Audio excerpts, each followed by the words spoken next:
ನಮಸ್ಕಾರ. ಈ ಸಂಚಿಕೆಗೆ ತಮಗೆ ಸ್ವಾಗತ.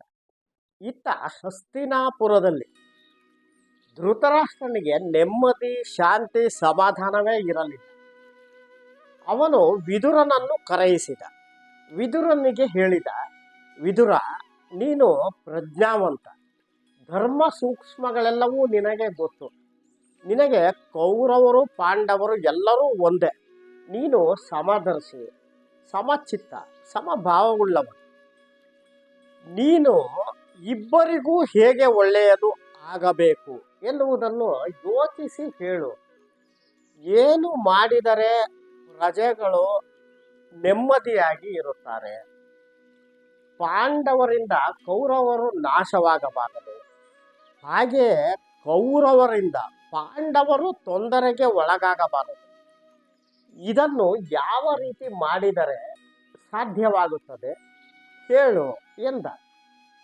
ಆಗ ವಿದುರ ಹೇಳಿದ, ಮಹಾರಾಜ, ನೀನು ಎಷ್ಟು ಧರ್ಮದಲ್ಲಿ ಇರುತ್ತೀಯೋ ಅಷ್ಟು ಕೌರವರು ಮತ್ತು ಪಾಂಡವರು ಸುಖವಾಗಿ ಬಾಳುತ್ತಾರೆ. ಧರ್ಮವೇ ಎಲ್ಲದಕ್ಕೂ ಆಧಾರ. ಧರ್ಮವೇ ಈ ಅರ್ಥ ಕಾಮಗಳಿಗೂ ಆಧಾರ. ಧರ್ಮವೇ ರಾಜ್ಯಾಡಳಿತಕ್ಕೂ ಮೂಲ. ಅಂದು ಈ ದುರ್ಯೋಧನ ಶಕುನಿಯ ಪ್ರೇರಣೆಯಿಂದ ಸತ್ಯವಂತನಾದ ಯುಧಿಷ್ಠಿರನನ್ನು ಸಭಾಮಂದಿರಕ್ಕೆ ಕರೆಸಿ ಪಗಡೆಯಾಟದಲ್ಲಿ ಸೋಲಿಸಿದ. ಅವರ ರಾಜ್ಯವನ್ನು ಕಸಿದುಕೊಂಡ.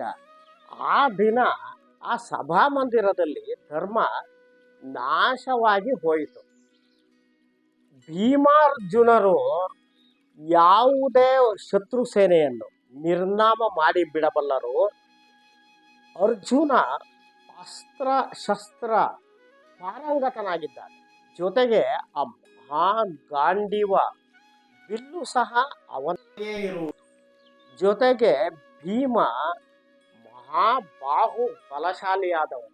ಅವರಿಬ್ಬರು ಯಾವ ಕಡೆ ಇರುತ್ತಾರೋ ಆ ಕಡೆ ಜಯ ಖಂಡಿತ. ದುರ್ಯೋಧನ ಪಾಪ ವಿಮುಕ್ತನಾಗಿ ಈ ಪ್ರಪಂಚದಲ್ಲಿ ಸಂತೋಷದಿಂದ ಇರಬೇಕು ಎಂದರೆ ಒಂದೇ ಒಂದು ಮಾರ್ಗ. ಮಹಾರಾಜ, ನೀನು ಆ ಪಾಂಡವರನ್ನು ಮರಳಿ ಕರೆಯಿಸಿಕೊ, ಅವರಿಗೆ ಅವರ ರಾಜ್ಯವನ್ನು ಕೊಡು. ಆಗ ಅವರು ನೆಮ್ಮದಿಯಾಗಿ ಅವರು ಬಾಳುತ್ತಾರೆ. ಯಾವುದೇ ರಾಜನಾದರೂ ಬೇರೆಯವರ ಧನಕ್ಕೆ ಆಸೆ ಪಡಬಾರದು. ದುರ್ಯೋಧನ, ಶಕುನಿ, ಕರ್ಣ ಈ ಮೂವರು ಆ ಪಾಂಡವರೊಂದಿಗೆ ಪ್ರೀತಿಯಿಂದ ಇರಲಿ. ದುಶ್ಯಾಸನ ದ್ರೌಪದಿಗೆ ಮತ್ತು ಭೀಮನಿಗೆ ಸಭಾ ಮಧ್ಯದಲ್ಲಿ ಕ್ಷಮೆಯನ್ನು ಬೇಡಲಿ. ಹೀಗೆ ಆದರೆ ಒಳ್ಳೆಯದಾಗುತ್ತದೆ. ಇದಕ್ಕೆ ದುರ್ಯೋಧನ ಒಪ್ಪಲಿಲ್ಲ ಎಂದರೆ ಅವನನ್ನು ತ್ಯಜಿಸಿ ಬಿಡು. ನಾನು ಆ ದುರ್ಯೋಧನ ಹುಟ್ಟಿದಾಗಲೇ ಹೇಳಿದ್ದೆ, ಇವನಿಂದ ಕುಲ ನಾಶವಾಗುತ್ತದೆ, ಅವನನ್ನು ತ್ಯಜಿಸಿ ಬಿಡು ಎಂದು ಹೇಳಿದ್ದೆ. ಮಹಾರಾಜ, ನೀನು ಆಗ ಕೇಳಲಿಲ್ಲ. ಈಗ ಅವನು ಇದಕ್ಕೆ ಒಪ್ಪದಿದ್ದರೆ ಅವನನ್ನು ತ್ಯಜಿಸಿ ಬಿಡು. ಆ ಧರ್ಮರಾಯನಿಗೆ ರಾಜ್ಯಾಭಿಷೇಕವನ್ನು ಮಾಡು. ಆಗ ಅವನು ಧರ್ಮಾತ್ಮನಾಗಿ ರಾಜ್ಯವನ್ನು ಆಳುತ್ತಾನೆ. ಎಲ್ಲ ರಾಜರುಗಳು ಸಹ ಅವನಿಗೆ ವಿಧೇಯರಾಗೇ ಇರುತ್ತಾರೆ. ನಿನಗೂ ಸಹ ಮೌಲ್ಯವಿರುತ್ತದೆ. ನೀನು ಪಶ್ಚಾತ್ತಾಪವಿಲ್ಲದೆ ಸಂತೋಷದಿಂದ ಬಾಳಬಹುದು. ಮಹಾರಾಜ, ಇದೇ ನನಗೆ ತೋರುತ್ತಿರುವ ಒಂದೇ ಮಾರ್ಗ ಎಂದು ನುಡಿದ ವಿದುರ. ವಿದುರನ ಈ ಮಾತನ್ನು ಕೇಳಿ ಧೃತರಾಷ್ಟ್ರನಿಗೆ ಕೋಪ ಬಂತು. ಅವನು ಅಸಮಾಧಾನದಿಂದಲೇ ವಿದುರನಿಗೆ ಹೇಳಿದ, ವಿದುರ, ನೀನು ಹಿಂದೆ ಸಭಾಭವನದಲ್ಲಿ ಹೇಳಿದ್ದೆ, ಈಗಲೂ ಹೇಳುತ್ತಿದ್ದೀಯ. ಇದರಲ್ಲಿ ಅಷ್ಟು ವ್ಯತ್ಯಾಸವೇನಿಲ್ಲ. ನೀನು ಹೇಳುತ್ತಿರುವುದು ಆ ಪಾಂಡವರಿಗೆ ಅನುಕೂಲಕರವಾಗಿದೆಯೇ ಹೊರತು ಇದು ನಮಗೆ ಅನುಕೂಲಕರವಾಗಿ ಇಲ್ಲ. ನನಗೆ ಆ ಪಾಂಡುಪುತ್ರರು ನನ್ನ ಮಕ್ಕಳೇ ನಿಜ. ಆದರೆ ದುರ್ಯೋಧನ ನನ್ನ ದೇಹದಿಂದಲೇ ಹುಟ್ಟಿದವನು. ನೀನು ಅವನನ್ನೇ ತ್ಯಜಿಸಿ ಬಿಡು ಎಂದು ಹೇಳುತ್ತೀಯ. ಅಲ್ಲಿಗೆ ನನ್ನ ದೇಹವನ್ನೇ ತ್ಯಜಿಸು ಎಂದು ಹೇಳಿದ ಹಾಗಾಯಿತು. ಈ ರೀತಿ ಬೋಧನೆ ಯಾರಾದರೂ ಮಾಡುತ್ತಾರೆಯೇ? ನೀನು ಕಪಟಿ. ನಿನಗೆ ಎಲ್ಲಿ ಇಷ್ಟವಾಗುತ್ತದೆಯೋ, ಎಲ್ಲಿ ಹಿತವೆನಿಸುತ್ತದೆಯೋ ಅಲ್ಲಿಗೆ ನೀನು ಹೊರಟು ಹೋಗು. ಇಲ್ಲಿದ್ದರೆ ಇರು, ಹೋಗುವುದಾದರೆ ಹೋಗು ಎಂದು ಕಟುವಾಗಿ ವಿದುರನಿಗೆ ನುಡಿದು ಧೃತರಾಷ್ಟ್ರ ಥಟ್ಟನೆ ಸಿಂಹಾಸನದಿಂದ ಎದ್ದು ಒಳಗೆ ಅಂತಃಪುರದ ಕಡೆಗೆ ಹೊರಟ. ಇದನ್ನು ಕೇಳಿದ ವಿದುರ ಇನ್ನೂ ಈ ಕುಲ ನಾಶವಾದಂತೆಯೇ ಎಂದುಕೊಂಡು ನೊಂದುಕೊಂಡ. ಎದ್ದು ಪಾಂಡವರನ್ನು ಹುಡುಕಿಕೊಂಡು ಹೊರಟ. ಈ ವೇಳೆಗೆ ಪಾಂಡವರು ತಾವು ಇದ್ದ ನೆಲೆಯಿಂದ ಹೊರಟು ಧೌಮ್ಯರು ಮತ್ತು ಆ ವಿಪ್ರರ ಗುಂಪಿನೊಂದಿಗೆ ಈ ಕುರುಕ್ಷೇತ್ರ ತೀರ್ಥಕ್ಷೇತ್ರದ ಬಳಿಗೆ ಬಂದು ಅಲ್ಲಿಂದ ಪಶ್ಚಿಮಕ್ಕೆ ತಿರುಗಿ ಸರಸ್ವತಿ ನದಿಯ ತೀರದಲ್ಲಿದ್ದ ಕಾಮ್ಯಕ ವನ ಎನ್ನುವಲ್ಲಿಗೆ ಬಂದರು. ಆ ಕಾಮ್ಯಕ ವನವು ಬಹಳ ರಮಣೀಯವಾಗಿತ್ತು. ಜಿಂಕೆ, ಪಕ್ಷಿಗಳು, ನವಿಲುಗಳು, ಮೃಗಗಳು ಎಲ್ಲವೂ ಇತ್ತು. ಜೊತೆಗೆ ಅದು ಈ ತಪಸ್ವಿಗಳಿಗೆ ಅಚ್ಚುಮೆಚ್ಚಿನ ತಾಣವಾಗಿತ್ತು, ತಪಸ್ಸಿನ ಸಾಧನೆ ಮಾಡುವುದಕ್ಕೆ. ಆ ಪ್ರದೇಶಕ್ಕೆ ಇವರು ಬಂದರು. ಈ ಮಹಾಭಾರತದಲ್ಲಿ ಬರುವ ಬಹಳಷ್ಟು ಪ್ರದೇಶಗಳು, ವನಗಳು, ನಗರಗಳು, ತೀರ್ಥಕ್ಷೇತ್ರಗಳು ಈಗಲೂ ಸಹ ಇವೆ. ಆದರೆ ಈ ಸರಸ್ವತಿ ನದಿ ಮತ್ತು ಅದರೊಂದಿಗೆ ಬೆಳೆದ ಈ ಕಾಮ್ಯಕ ವನ ಇವೆರಡು ಮಾತ್ರ ಈಗಿಲ್ಲ. ಸರಸ್ವತಿ ನದಿ ಈಗ ಗುಪ್ತಗಾಮಿನಿಯಾಗಿದೆ ಎಂದು ಹೇಳುತ್ತಾರೆ. ಈ ಸರಸ್ವತಿ ನದಿಯ ಬಗ್ಗೆ ಅನೇಕ ಸಂಶೋಧನೆಗಳು ಈಗಲೂ ಸಹ ನಡೆಯುತ್ತಲೇ ಇವೆ. ಈ ಸರಸ್ವತಿ ನದಿ ಮತ್ತು ಕಾಮ್ಯಕ ವನ, ಈ ವನವಿದ್ದ ಪ್ರದೇಶ ಈಗಿನ ರಾಜಸ್ಥಾನದಲ್ಲಿರುವ ಥಾರ್ ಮರುಭೂಮಿಯ ಮುಖದ್ವಾರದಲ್ಲಿ ಇರಬಹುದು ಎನ್ನುವುದು ಒಂದು ಅಭಿಪ್ರಾಯ. ಪಾಂಡವರು ಈ ಕಾಮ್ಯಕ ವನಕ್ಕೆ ಬಂದಾಯಿತು. ಧೌಮ್ಯರು ಸಹ ಅವರ ಜೊತೆಗೆ ಇದ್ದರು. ಒಂದಷ್ಟು ದಿನಗಳಾದ ನಂತರ ವಿದುರ ಬರುತ್ತಿರುವುದು ಯುಧಿಷ್ಠಿರನಿಗೆ ಕಾಣಿಸಿತು. ಯುಧಿಷ್ಠಿರ ಭೀಮನಿಗೆ ಹೇಳಿದ, ಭೀಮ, ನಮ್ಮ ಚಿಕ್ಕಪ್ಪ ವಿದುರ ಬರುತ್ತಿದ್ದಾನೆ. ಮತ್ತೆ ಪಗಡೆಯಾಡಲು ಹೇಳಲು ಬರುತ್ತಿದ್ದಾನೋ ಏನೋ, ಆ ಆಜ್ಞೆಯನ್ನು ತಂದಿದ್ದಾನೋ ಏನೋ. ಈಗ ನಮ್ಮ ಬಳಿ ಇರುವುದೇ ಅಸ್ತ್ರಗಳು. ಈ ಆಯುಧಗಳನ್ನೇ ನಾವು ಪಣವಾಗಿಟ್ಟುಕೊಂಡು ಬಿಟ್ಟರೆ ನಾವು ಸೋತು ಹೋಗುವುದು ನಿಶ್ಚಿತ. ರಾಜ್ಯವನ್ನು ಮರಳಿ ಪಡೆಯುವುದೇ ಕಷ್ಟವಾಗಿ ಹೋಗುತ್ತದೆ. ನಾನು ಅವರ ಪಗಡೆಯಾಟಕ್ಕೆ ಕರೆದರೆ ಈಗಲೂ ನಿರಾಕರಿಸಲಾರೆ ಎಂದು ನುಡಿದ. ವಿದುರ ಹತ್ತಿರ ಬಂದ. ಇವರೆಲ್ಲರೂ ಎದ್ದು ನಿಂತು ಅವನನ್ನು ಸ್ವಾಗತಿಸಿದರು, ಸತ್ಕರಿಸಿದರು. ವಿದುರ ಪಾಂಡವರೊಂದಿಗೆ ಮಾತನಾಡಿದ. ಯುಧಿಷ್ಠಿರನಿಗೆ ಹೇಳಿದ, ಅಜಾತಶತ್ರು ನನ್ನನ್ನು ಧೃತರಾಷ್ಟ್ರ ಕರೆಸಿದ್ದ. ಇಬ್ಬರಿಗೂ ಒಳ್ಳೆಯದಾಗುವಂತೆ ಹೇಳು ಎಂದು ಹೇಳಿದ. ನನಗೆ ಗೊತ್ತಿದ್ದ ಹಿತವಚನಗಳನ್ನು ಅವನಿಗೆ ಹೇಳಿದೆ. ಆದರೆ ಅವನಿಗೆ ಅದು ರುಚಿಸಲಿಲ್ಲ. ಈ ರೋಗಿಗೆ ಹೇಗೆ ಔಷಧಿ ರುಚಿಸುವುದಿಲ್ಲವೋ ಹಾಗೆಯೇ ಆಯಿತು. ಈ ತಾವರೆ ಎಲೆಯ ಮೇಲೆ ನೀರು ಅಂಟುವುದಿಲ್ಲ. ಹಾಗೆಯೇ ಧೃತರಾಷ್ಟ್ರನ ಕಿವಿಗೆ ನಾನು ಹೇಳಿದ ಹಿತವಚನಗಳು ಯಾವುದೂ ಬೀಳಲೇ ಇಲ್ಲ.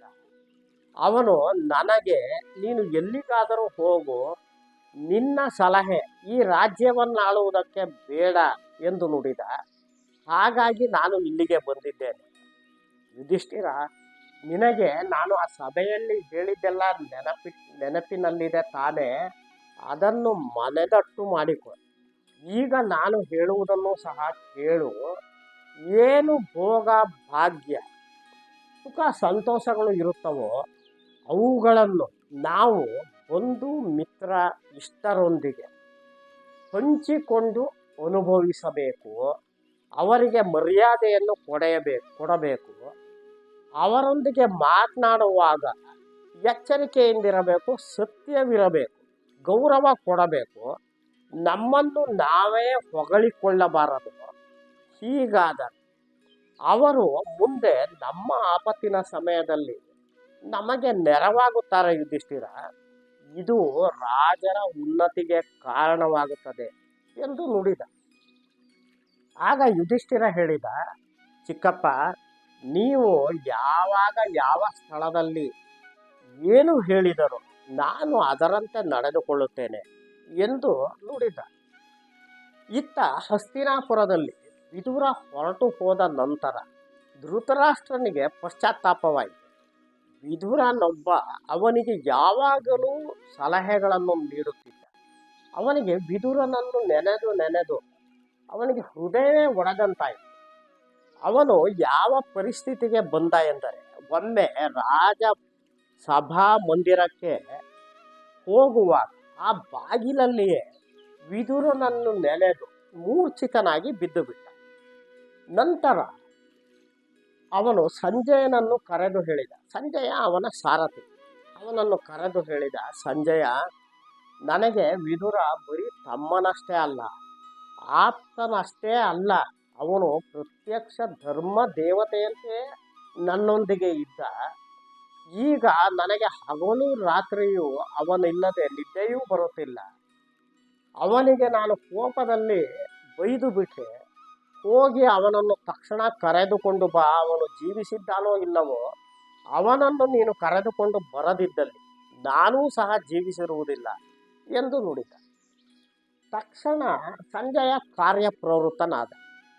ಸಮಯ ವ್ಯಯ ಮಾಡದೆ ಅವನು ವಿದುರನನ್ನು ಹುಡುಕಿಕೊಂಡು ಹೊರಟು ಕಡೆಗೆ ಈ ಕಾಮ್ಯಕ್ಕೆ ವನಕ್ಕೆ ಬಂದ. ಯುಧಿಷ್ಠಿರನಿಗೆ ನಮಸ್ಕರಿಸಿದ. ವಿದುರನಿಗೆ ಮಹಾರಾಜನ ಸಂದೇಶವನ್ನು ಹೇಳಿದ. ತಕ್ಷಣ ವಿದುರ ಯುಧಿಷ್ಠಿರನ ಅನುಮತಿಯನ್ನು ಪಡೆದು ಹಸ್ತಿನಾಪುರಕ್ಕೆ ಧಾವಿಸಿ ಬಂದವನೇ ಯುಧಿಷ್ಠಿರನನ್ನು ಕಂಡ.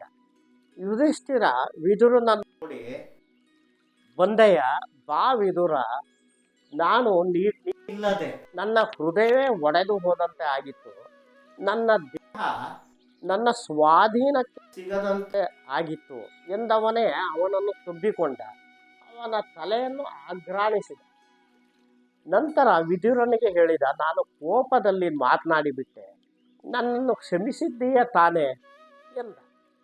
ವಿದುರನೆಂದ, ಮಹಾರಾಜ, ನೀನು ನನಗಿಂತ ಹಿರಿಯ, ಗೌರವಾನ್ವಿತ.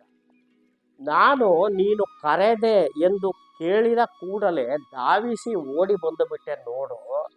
ನನಗೆ ಕೌರವ ಪಾಂಡವರಿಬ್ಬರೂ ಒಂದೇ ಮಹಾರಾಜ. ಆದರೆ ಸಾಮಾನ್ಯವಾಗಿ ಧರ್ಮ ಬುದ್ಧಿ ಉಳ್ಳವರಿಗೆ ದೀನರ ಕಡೆಗೆ ಮನಸ್ಸು ಎಳೆಯುವುದು ಸ್ವಾಭಾವಿಕ. ಈಗ ಪಾಂಡವರು ಕಷ್ಟದಲ್ಲಿದ್ದಾರೆ, ಹಾಗಾಗಿ ನನಗೆ ಅವರ ಕಡೆಗೆ ಮನಸ್ಸು ಎಳೆಯಿತು ಮಹಾರಾಜ ಎಂದ. ಅವರಿಬ್ಬರು ಅಣ್ಣ ತಮ್ಮಂದಿರು. ಒಬ್ಬರಿಗೊಬ್ಬರು ಸಾಂತ್ವನದ ನುಡಿಗಳನ್ನು ಆಡಿ ಸಮಾಧಾನಗೊಂಡು ಸಂತೋಷಗೊಂಡ. ಮುಂದಿನ ಸಂಚಿಕೆಯಲ್ಲಿ ಈ ಮೈತ್ರೇಯ ಮುನಿಗಳು ಏಕೆ ದುರ್ಯೋಧನನಿಗೆ ಶಾಪವನ್ನು ಕೊಟ್ಟರು ಎನ್ನುವುದನ್ನು ನೋಡಿ. ನಮಸ್ಕಾರ.